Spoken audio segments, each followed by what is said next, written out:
스마트한 도전가 박 여사 인사드립니다. 오늘은요, 나이는 있지만 새로운 직업을 가지고 싶으신 분에게 아름다운 이야기 할머니를 적극 추천하려 합니다. 2023년도 현장에서 활동을 하고 제게 있어서 너무나 소중하다고 생각하기에 소중한 이유를 3가지로 말씀드리겠습니다.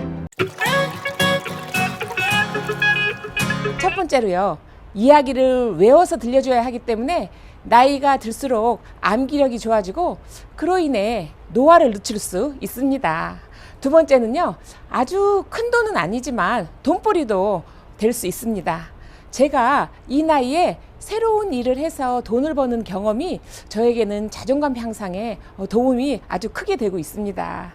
세 번째로는요, 꿈나무들과 호흡함으로써 제가 젊어지는 느낌이 들고요, 이야기를 통해서 사랑과 지혜를 전달하면서 옛날 할머니가 들려주셨던 무릎팍 교육을 실천하고 있답니다. 내가 과연 할 수 있을까 생각하지 마시고 저도 했으니 여러분도 충분히 하실 수 있습니다. 응시 자격은 만 65세에서 74세까지의 대한민국 여성 어르신이고요. 모집 기간은 매년 1월에서 2월입니다. 저는 2022년도 제14기 아름다운 이야기 할머니로서 선발되어 2023년도 36편의 이야기 활동을 올해 잘 마쳤습니다. 이 상반기에 반학기 이야기 할머니 활동을 하고 나니 이야기를 어떻게 외우면 되고 아이들과 상호작용 시에는 아이들의 눈을 따뜻하게 받아줘야 하고요. 이야기 도중 아이들이 내 이야기를 끊었을 때는 당황하기보다는 자연스럽게 그 친구의 말을 응대한 다음에 바로 제가 이야기에 집중을 할 수 있도록 하여서 훨씬 더 여유가 생기게 되었고요. 상반기 활동을 거울 삼아서 하반기 이야기는 준비부터 꼼꼼하게 또 또박또박 준비하면서 내가 많이 발전하였다는 것을 스스로 점검하게 되었습니다. 여름방학을 끝내고 첫 활동에 들어가자 그새 아이들이 너무나 많이 성장해 있었어요. 나 또한 오랜만에 친구들을 만나니 너무나 기뻤고 아주 유쾌하게 친구들의 이야기들을 들어주면서 공감도 하고 새로운 마음으로 2학기를 시작하였습니다. 배꼽, 손, 인사하자 할머니 보고 싶었어요 라는 소리에 제 심장이 쿵쿵거렸고요. 그 소리가 어찌나 반가운지 그러자 그 옆에 있던 친구들도 바로 할머니 우리들도 보고 싶었어요, 너무 보고 싶었어요, 사랑합니다 라고 친구들이 저에게 이야기를 해주는 순간 저는 정말 너무 기뻤습니다. 하반기 8월에서 12월까지 17편의 활동 중에는 이 아이들의 선조들의 삶 속에 있는 교훈을 통해서 올바른 인성이 자라나고 표현력과 상상력을 마음껏 펼쳤던 활동을 몇 개 소개해 보겠습니다. 도둑을 뉘우치게 한 선비 허정은요, 한 사람의 올곧은 마음이 누군가를 감화시킬 수 있다는 이야기로요, 역지사지하는 마음으로 구현을 하였고요. 내용 중 혼잣말 표현을 해야 할 때는 아이들에게 시선을 맞추어 강조하면서 이야기하니 아이들의 표정이 무척 진지하게 경청하는 것을 알아차릴 수 있었답니다.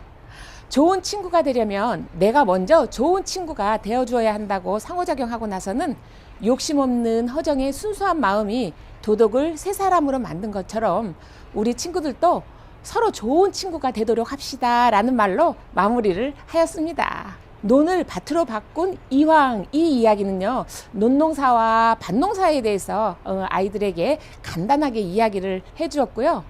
이황이 자신의 논에 시냇물을 사용하면 농민들이 물이 부족해서 힘들어지는 것을 알고 자신의 논에 밭으로 만들었다고 하자 할머니 논에 물이 부족하면 수돗물을 주면 되잖아요 하고 한 친구가 예쁘게 말한 것이 기억에 남는 활동이었습니다. 송아지와 바꾼 무의 이야기는 노력하지 않고 욕심만 부리면 안 된다는 것과 지나친 욕심을 부리면 오히려 손해를 볼 수 있다는 것을 아이들에게 잘 전달해주면서 송아지와 무 이야기를 통해서 혹시 나는 욕심 부리는 것이 없나? 나를 돌이켜보는 계기가 되면서 많이 배우고 근면성실하게 삶을 잘 살아나가야겠다는 감동이 있었던 이야기였습니다. 그리고 쌀밥 두고 보리밥 준 친구는 친구가 와서 밥 좀 달라고 하면 어떻게 할 거예요? 라는 질문에는 엄마에게 말해 친구에게 밥을 주겠다고 아주 이쁘게 말합니다. 친구들의 우정에 대해 함께 이야기해보고 어린 시절 같이 뛰놀던 친구들의 마음을 생각해보는 이야기로 지금 옆에 있는 친구의 소중함에 대해 함께 이야기하는 시간을 가진 활동이었습니다.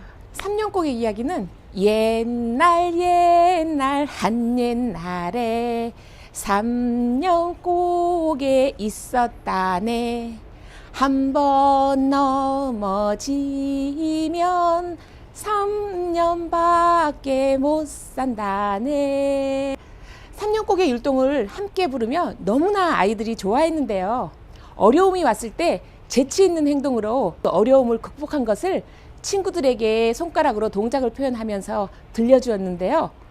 그런데 할머니, 아직도 삼년고개가 있어요? 삼년고개가 어디 있어요? 라고 아주 깜찍하게 질문을 했습니다. 그래서 할머니가 삼년고개를 잘 찾으면 알려준다고 하였던 활동이었습니다. 활동할 때마다 아이들의 천진난만하고 기발한 생각들과 말들로 아름다웠던 시간들이었습니다. 2023년 하반기 활동이 끝나는 날 할머니 이야기 계속 듣고 싶어요. 보고 싶을 거예요 합니다. 제가 어디에서 이런 환대를 받을 수 있을까요? 아이들은 저에게 와락 달려들며 해맑은 웃음과 할머니 더 있다 가세요. 가지 마세요. 라고 치마자락에 매달림에 나도 헤어짐의 서운함에 눈물이 나려고 하는데 울면 안 돼. 울면 안 돼 하면서 내년에 또 만나자라는 말을 귀염둥이들에게 하였답니다. 이야기 할머니는요, 이야기를 제대로 숙지하는 것이 가장 중요한 일인데요. 이야기가 잘 안 외워질 때면 여러 번 읽으면서 이야기 속 대화를 그림으로 묘사하면서 상황을 반복하고 그렇게 되면 내용의 흐름이 이해되고 거기에 감정을 이입해서 재미있게 이야기를 풀어 나갔습니다. 이런 멋진 아름다운 이야기 할머니 활동에 많이 참여해 주시고요. 저랑 같이 한번 해보시지 않으시겠습니까? 지금까지 봐주셔서 너무나 감사드리고요. 구독과 좋아요 잊지 않으셨죠? 그럼 다음에 박 여사는 더 좋은 영상으로 만나 뵐 것을 약속드리겠습니다. 안녕!